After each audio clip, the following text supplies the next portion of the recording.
Here are some basics about online probability and statistics. The first thing we want to do is come to our course. It's the pretty one with all the colors in it.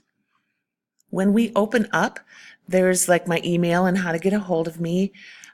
Don't worry about these overdue assignments. I have cleared all of your zeros, and you're just going to start fresh. There's some announcements, really only if you're having trouble with your laptop. You can look at those.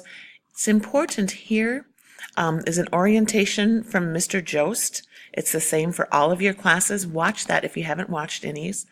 And then this one I really want you to watch because it's going to show you how to do the course.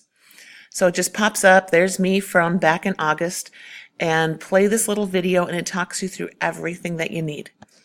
Oops. I just want to pop back out a level. So because there's not much time left in the year, I'm only going to have you do a few of the assignments.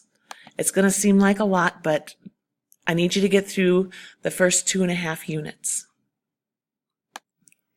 So this means we'll have to do all of weeks 1, and 2, and 3, and 4, and 5, and 6. And then week 7, I want you to stop after you take the Unit 3 mid-unit test. And all of this G means in front is that it's the 7th week, and G is the 7th letter of the alphabet. So after that point, the rest of this Unit 3 and all of this stuff, all the way down through week 18, you do not have to do. Your grade will be based solely on what you earn through week 7 halfway through. So that's a lot of weeks. We only have like 5.5 or 6.5 weeks left of school. So you're going to need to kind of hustle on these. It's doable, and Mrs. Janu is awesome. She's probably the best person to help you. And if you have questions, you can always email me or ask questions through Mrs. Janu.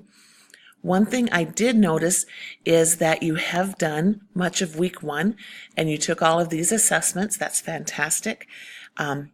If you would like to redo them, kind of start over, you can. You have several attempts at everything, and that way you can start with a fresh start and, get things rolling on a good course. Again, if you have any questions, let me know. Good luck with Prob Stats.